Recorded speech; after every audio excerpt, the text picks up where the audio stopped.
예레미야 33장 1절에서 9절 말씀을 봉독합니다. 예레미야가 아직 시위대 뜰에 갇혀 있을 때에 여호와의 말씀이 그에게 두 번째로 임하니라. 이르시되 이를 행하시는 여호와, 그것을 만들며 성취하시는 여호와, 그의 이름을 여호와라 하는 이가 이와 같이 이르시도다. 너는 내게 부르짖으라. 내가 네게 응답하겠고 네가 알지 못하는 크고 엄밀한 일을 내게 보이리라. 이스라엘의 하나님 여호와께서 말씀하시니라. 우리가 이 성읍의 가옥과 유다 왕국을 헐어서 갈대아인의 참호와 칼을 대항하여 싸우려 하였으나 내가 나의 노여움과 분함으로 그들을 죽이고 그들의 시체로 이 성을 채우게 하였나니 이는 그들의 모든 악행으로 말미암아 나의 얼굴을 가리어 이 성을 돌아보지 아니하였음이라.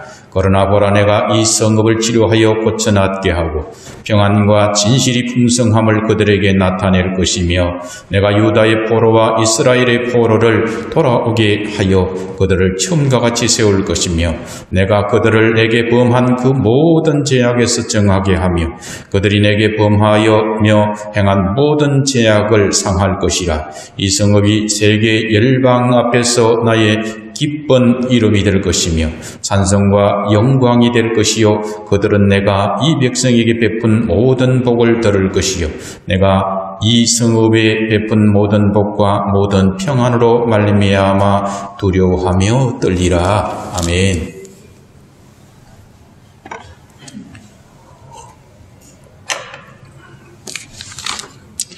오늘 본문의 말씀을 좀 더 은혜롭게 듣기 위해서는 역사적인 배경을 좀 더 이해할 필요가 있습니다.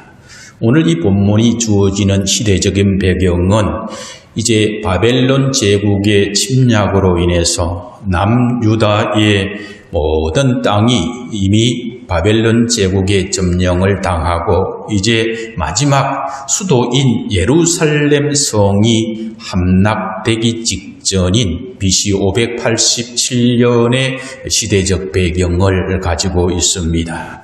이미 1차로 다니엘을 비롯한 세 친구들과 백성들이 포로로 잡혀갔고 2차로 에스겔을 비롯한 많은 그런 인텔리들이 포로로 잡혀간 상황에서 이제 예루살렘은 포위 공격을 당하고 있는 형편에 있습니다.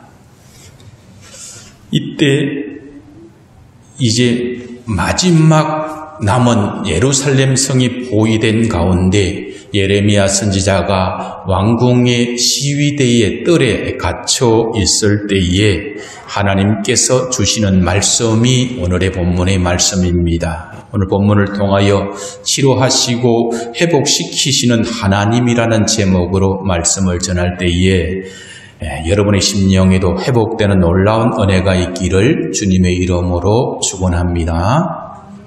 자, 우리에게 주시는 이 영적인 첫 번째 교훈은 고난의 자리는 곧 은혜의 자리가 된다는 것입니다. 1절을 보면은 예레미야가 시드기야 왕의 시위대 뜰에 갇혀 있을 때에 여호와의 말씀이 임했습니다.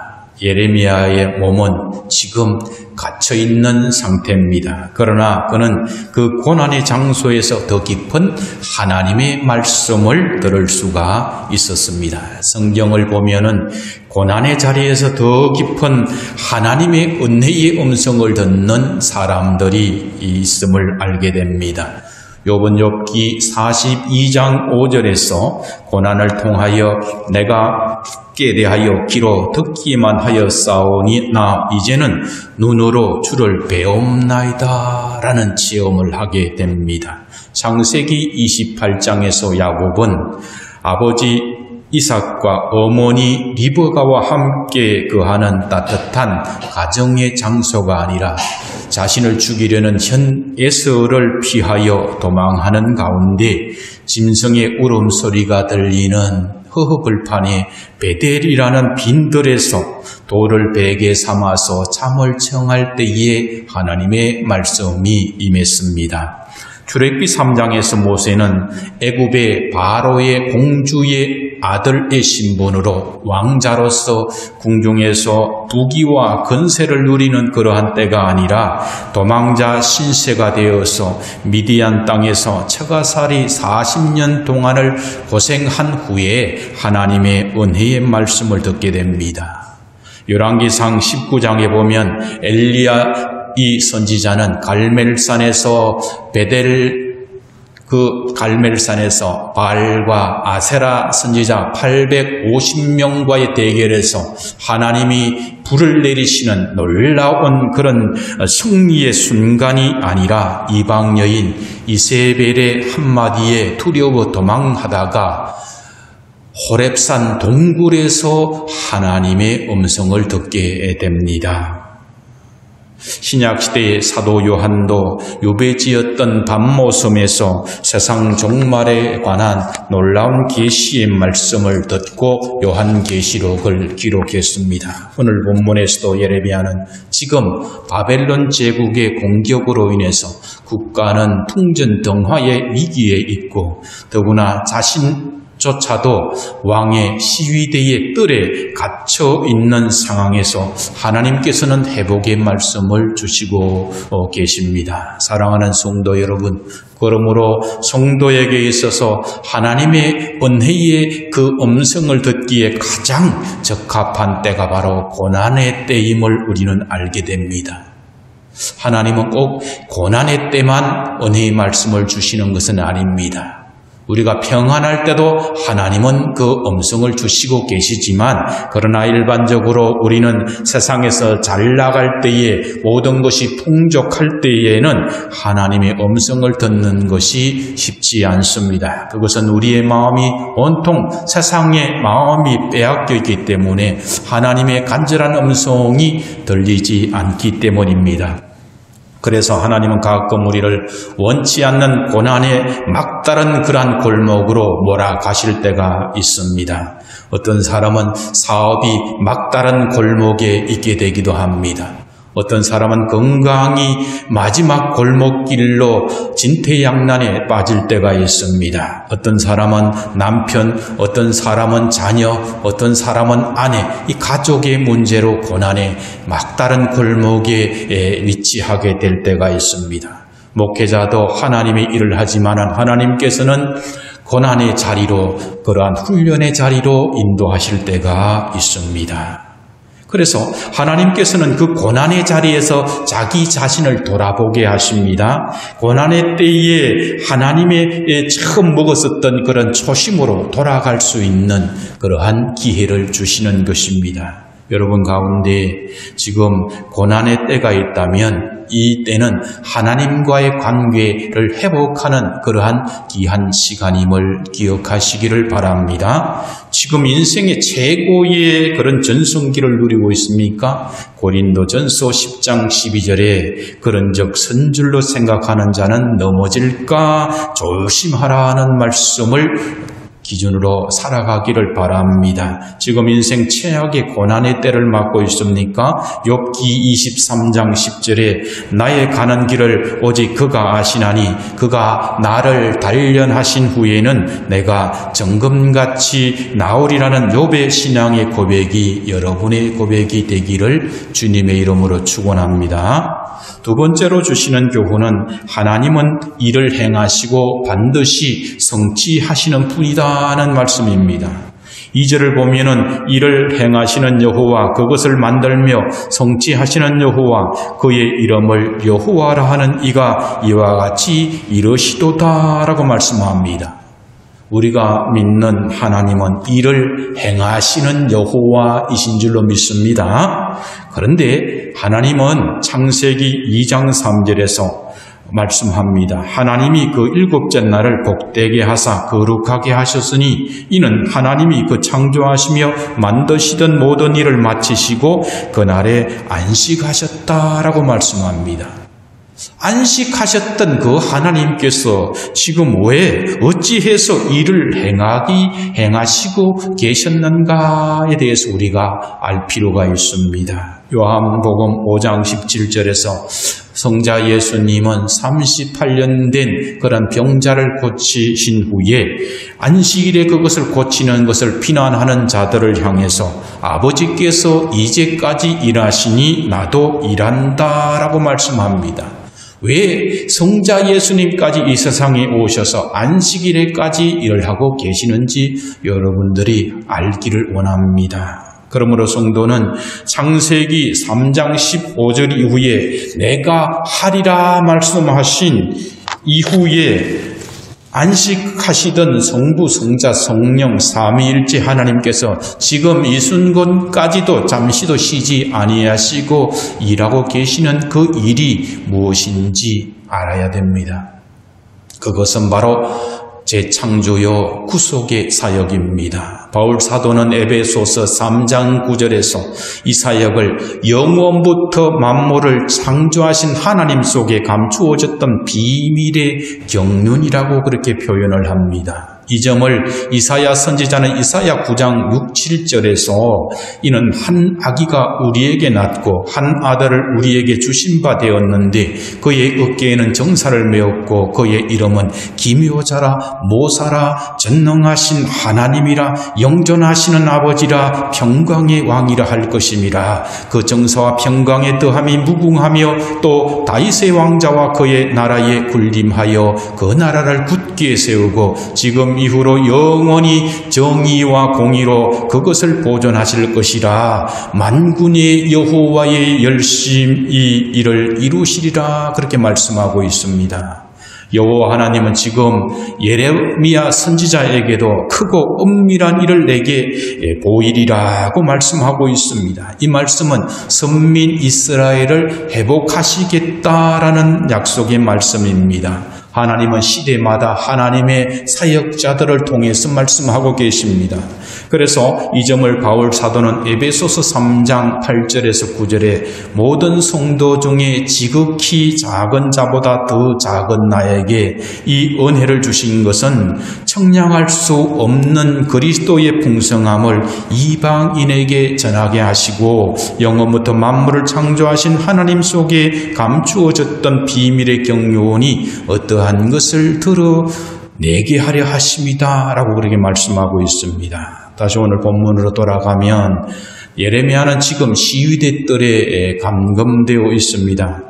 하나님의 말씀을 선포하는 자가 지금 갇혀 있다는 것은 지금 오늘 본문의 시대는 매우 어두운 시대요 위기의 상황임을 알게 됩니다. 이미 1, 2차에 걸쳐서 바벨론으로 다니엘과 에스겔이 끌려가 있습니다. 바벨론 제국의 군대가 유다 모든 지역을 점령하고 수도인 예루살렘마저도 포위하여서 지금 공격하고 있는 것입니다. 예레미야 선지자는 시위대 뜰에 지금 갇혀 있지만 바벨론 제국의 이 공성 무기로 인해서 돌들이 날아와서 성벽에 쿵쿵하고 부딪히는 소리를 들으면서 그 진동 소리를 듣고 화살이 비오듯 예루살렘 성전으로 떨어지는 것을 느끼고 있었을 것입니다. 한마디로 말해서 총체적 난국입니다. 유다의 마지막 왕인 시드기야 왕은 하나님의 말씀을 붙잡고 그 말씀 앞에 서기보다는 귀족들과 애굽을 더 의지하고 있었습니다. 이런 순간에 하나님께서는 찾아오신 겁니다. 예레미야가 아무것도 할 수 없는 상황에서 하나님은 찾아오셔서 일을 행하시는 여호와, 성취하시는 여호와라고 말씀하고 있는 겁니다. 여기에서 중요한 것은 예레미야의 상태가 아닙니다. 여기서 중요한 것은 우리의 영적인 상태가 아닙니다. 하나님의 일하심이다라는 겁니다. 창세기 3장 15절에서 아담과 하와의 구원에 있어서 내가 하리라고 말씀을 하셨습니다. 우리의 현실을 보면 때로는 지금 감옥에 갇혀있는 예레미야처럼 무기력하고 소망이 아무것도 할 수 없을 때가 수가 있습니다. 그러나 하나님께서는 출애굽기 14장 13절에서 홍해 앞에서 죽음의 위기에 빠져서 바로의 공격에 무참하게 살육당할 그 위기에 있는 순간에 모세를 통하여 이렇게 말씀하고 있습니다. 너희는 두려워하지 말고 가만히 서서 여호와께서 오늘 너희를 위하여 행하시는 구원을 보라, 그렇게 말씀하고 있습니다.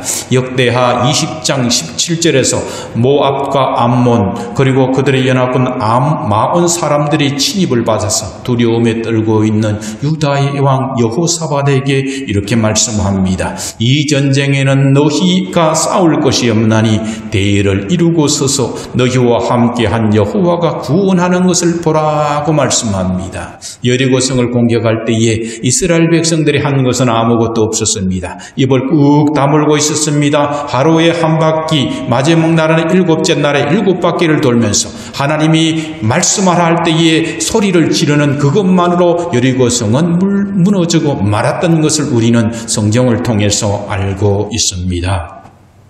바울 사도는 빌립보서 1장 6절에서 너희 안에서 착한 일을 시작하신 이가 그리스도 예수의 날까지 이루실 줄을 우리는 확신하노라 말씀하고 있습니다. 지금도 여러분과 저의 하나님은 우리를 구원하시기 위해서 일을 행하시고 반드시 성취하고 계신 줄로 믿습니다. 세 번째로는 하나님은 너는 내게 부러지지라고 말씀을 합니다. 3절을 우리 한번 읽어볼까요? 시작. 너는 내게 부러지지라. 내가 네게 응답하겠고 네가 알지 못하는 크고 엄밀한 일을 내게 보이리라. 아멘. 부러지져 기도하라는 거예요. 지금은 소곤소곤 기도하는 것이 아니라 부러지져 기도해야 될 줄로 믿습니다. 데살로니가 5장 17절에는 쉬지 말고 기도하라고 말씀합니다. 베드로전서 4장 7절에서는 만물의 마지막이 가까워졌으니 그러므로 너희는 정신을 차리고 건신하여 기도하라 말씀하고 있습니다. 지금은 정신을 차리고 건신하여 기도할 때인 줄로 믿습니다. 기도는 모든 성도들에게 있어서 의무이자 특권입니다. 그러나 사람이 기도해야 되는 거 왜 모르겠습니까? 권리인 줄 왜 모르고 의무인 줄 왜 모르겠습니까? 그러나 사람이 너무 절망이 되면 기도할 힘조차 없는 것이 연약한 우리들의 모습입니다. 기도할 엄두가 나지 않습니다. 예레미야는 성벽을 쿵쿵 치는 적들의 공성무기에 그러한 성벽에 금이 가는 충격적인 진동소리를 듣고 있었을 것입니다. 그래서 예레미야 선지자조차도 하나님 앞에 기도하지 못하고 있었던 것으로 보입니다. 그래서 하나님께서는 예레미야에게 너는 내게 부러지져 기도하라고 그렇게 말씀하고 있습니다. 그러면 크고 엄밀한 일을 내가 네게 보이리라고 말씀하고 있는 겁니다. 마태복음 7장에서 예수님은 구하라 그러하면 너희에게 주실 것이요, 찾으라 그러면 찾아낼 것이요, 문을 두드리라 그리하면 너희에게 열릴 것이니 구하는 이마다 받을 것이요, 찾는 이는 찾아낼 것이요, 두드리는 이에게 열릴 것이다 라고 말씀하고 있습니다. 하나님께서는 우리가 기도할 때에 행하시고 성취하시는 분입니다. 에스더서를 보면은 아말렉 족속의 후손인 하만은 모르드게를 장대에 매달리기 위해서 23m나 되는 큰 장대를 자기 집 마당에 세웠습니다. 그리고 이스라엘 유다 백성들을 다 몰살시키기 위해서 치밀한 계획을 세웠습니다. 그러나 하만이 계산하지 못한 한 가지가 있었습니다. 에스더를 비롯해서 모든 사람들이 3일간 금식 기도하고 있다는 사실을 그는 놓쳐버렸던 것입니다. 그래서 하만은 자기의 계획대로 모든 것이 이루어질 줄 생각했지만 그 다음날 모든 전세는 상황이 완전히 바뀌었습니다. 하만은 모르드게를 달기 위해서 세워놓은 23m 높이의 장대에 자기가 달리는 그러한 사람이 되었습니다. 기도하면 하나님은 역사해 주시는 줄로 믿습니다. 하나님께서 오늘 예레미야에게 보여주실 크고 엄밀한 일은 과연 무엇을 말씀하는 걸까요? 본문 예레미야 33장 6절에서 13절에 이 내용이 자세하게 기록되어 있습니다. 한마디로 말씀드리면 포로를 귀환하실 것이다라는 겁니다. 회복하실 거라는 겁니다. 포로로 붙잡혀갔던 자들을 다시 돌아오게 하시겠다는 거예요. 그래서 이 말씀은 70년 만에 이스라엘 백성들이 바벨론의 포로에서 귀환할 것을 말씀하는 겁니다. 더 나아가서는 500년 후에 있을 예수님이 초림할 것을 말씀하고 있는 겁니다. 예레미야 33장 14절에 16절에 말씀합니다. 여호와의 말씀이니라. 보라, 내가 이스라엘 집과 유다 집에 대하여 일러준 선한 말을 성취할 날이 이르리라.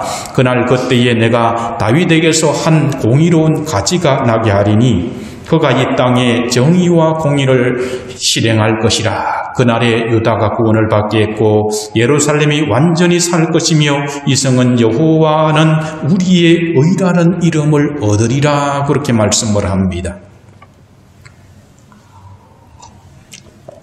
유다는 비록 BC 586년에 예루살렘 성이 함락되면서 완전히 멸망하고 맙니다. 그러나 BC 537년경에 하나님의 그 말씀대로 고레스 왕을 통하여 바벨론 제국을 멸망시키고 그 페르시아 지역에 있는 유다 백성들이 예루살렘으로 귀환해서 예루살렘 성전을 건립하고 재건하도록 그렇게 허락을 하도록 하셨습니다. 그래서 이스라엘 백성들은 예루살렘에 들어와서 성전을 재건한 후에 하나님은 살아계신 하나님이다라는 것을 세상 만방에 보여주었습니다. 이 성전의 재건은 무엇을 의미하는 것입니까? 예수님은 요한복음 2장 29절에서 너희가 이 성전을 헐라 내가 사흘 동안에 일으키리라고 그렇게 말씀하셨습니다. 유대인들은 예수님의 이 말에 황당하여서 이 성전은 46년 동안의 지역권을 내가 3일 동안에 일으키겠느냐라고 어이없다는 투로 그렇게 말했습니다. 그런데 사도 요한은 요한복음 2장 21절에서 그러나 예수는 성전된 자기 육체를 가리켜 말씀하신 것이라 그렇게 우리에게 설명해 주고 있습니다. 바울 사도는 고린도전서 3장 16절에서 성도들에게 너희가 하나님의 성전인 것과 하나님의 성령이 너희 안에 계시는 것을 알지 못하느냐라고 말씀합니다. 성도의 심령 안에 성령님이 내주하시기 때문에 성도가 바로 성전이라고 말씀하는 겁니다. 에베소서 2장 20절 이하에서는 교회가 성전임을 말씀하고 있습니다. 너희는 사도들과 선지자들의 터 위에 세우심을 입은 자라. 그리스도 예수께서 친히 모퉁이 돌이 되셨느니라. 그의 안에서는 건물받아 서로 연결하여 주 안에서 성전이 되어가고 너희도 성령 안에서 하나님의 거하실 저소가 되기 위하여 예수 안에서 함께 지어져 가느니라고 말씀합니다. 사랑하는 성도 여러분, 우리는 예레미야 선지자에게 말씀하신 하나님의 크고 놀라운 일을 우리는 눈으로 목격한 사람입니다. 예루살렘의 제2의 성전이 건립되었고 또 장차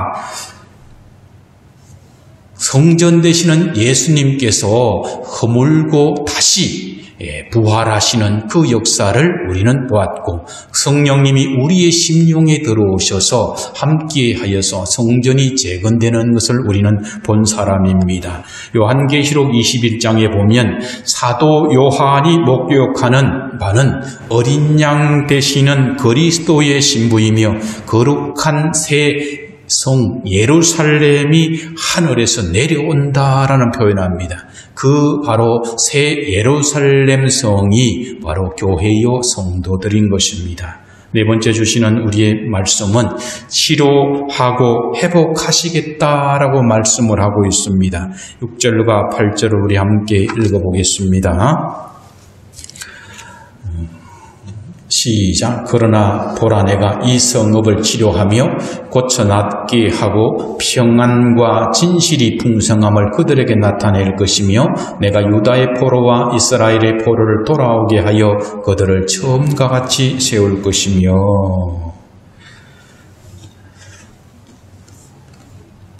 아멘. 내가 그들을 내게 범한 그 모든 죄악에서 정하게 하며 그들이 내게 범하며 행한 모든 죄악을 사할 것이다 라고 이렇게 말씀합니다. 11절에다 보면은 이렇게 표현합니다. 기뻐하는 소리, 신랑의 소리, 신부의 소리와 및 만군의 여호와께 감사하라. 여호와는 선하시니 그 인자하심이 영원하다 하는 소리와 여호와의 성전에 감사제를 드리는 자들의 소리가 다시 들릴 것이라 그렇게 말씀하고 있습니다. 이 점을 이사야 61장 1절에서는 가난한 자에게 아름다운 소식을 전하게 하려 하심이라. 나를 보내사 마음이 상한 자를 고치며 포로된 자에게 자유를, 갇힌 자에게 노임을 선포한다. 그렇게 말씀하고 있습니다. 이제 말씀을 마무리하려고 합니다. 오늘 본문 33장 1절을 보면 예레미야는 전쟁 중에 왕의 시위대 뜰에 갇혀 있습니다. 우리 중에도 예레미야처럼 답답하고 절망적인 상황 속에 계신 분도 있을 것입니다. 하나님께서는 우리에게 찾아오셔서 너는 내게 부르짖기라고 말씀을 하고 계십니다. 예레미야 32장 27절에서 하나님은 나는 여호와여 모든 육체의 하나님이라 내게 할 수 없는 일이 있겠느냐라고 말씀하고 있습니다. 여러분의 가정의 문제도, 사업의 문제도, 건강의 문제도, 교회의 문제도 하나님께서 해결하시지 못할 일은 없음을 믿으시기를 바랍니다. 요한복음 16장 24절에서 예수님은 지금까지는 너희가 내 이름으로 아무것도 구하지 아니하였으나 구하라. 그리하면 받으리니 너희 기쁨이 충만하리라. 그렇게 말씀하셨습니다. 하나님은 여러분에게 크고 비밀한 것을 보여주시기를 원하며 계십니다. 그래서 기도하기를 원하십니다. 하나님은 영천중문교회와 성도들의 가정에 지금 크고 엄밀한 비밀한 그러한 일을 계획하고 진행하고 계시는 줄로 믿습니다. 여러분을 통하여 여러분의 가정을 치료하고 회복하기를 원하고 계십니다. 여러분을 통하여 세상이 하나님의 나라로 치유되고 회복되기를 원하고 계십니다. 그런데 이러한 일들은 하나님께 부르짖어 기도할 때에 이룰 수 있는 일입니다. 하나님은 기도하는 성도들을 통하여 일하고 계십니다.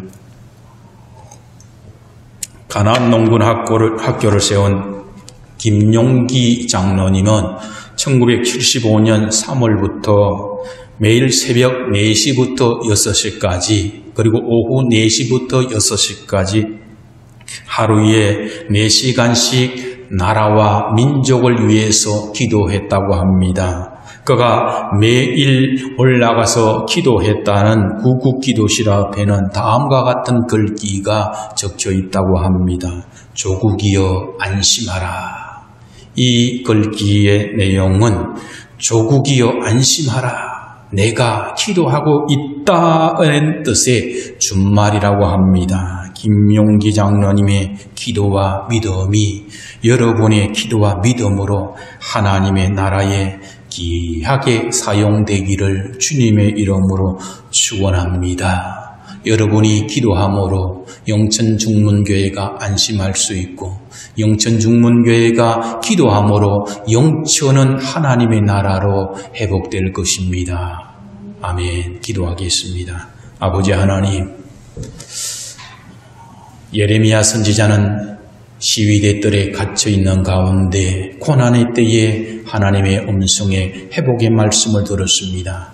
아버지 하나님, 영천중문교회 현실을 볼 때에 우리 대한민국의 현실을 볼 때에, 이 세상 나라의 모든 현실을 볼 때에 심히 두려움과 공포에 사로잡혀 있고 소망이 없는 것처럼 보일 수 있고 아버지 인간의 노력이 아무 소용없는 것처럼 느껴지는 이 순간, 그러나 하나님은 이때 우리는 하나님의 음성을 들을 수 있는 귀한 때일 줄로 믿습니다. 아버지 하나님, 하나님은 우리를 치료하시고 회복하시는 하나님이신 줄로 믿습니다. 너는 내게 부르짖으라 말씀하신 그 말씀에 순종하여서 아버지 하나님, 하나님의 나라를 회복하기 위해서 기도하는 그러한 성도들이 되게 하여 주옵소서.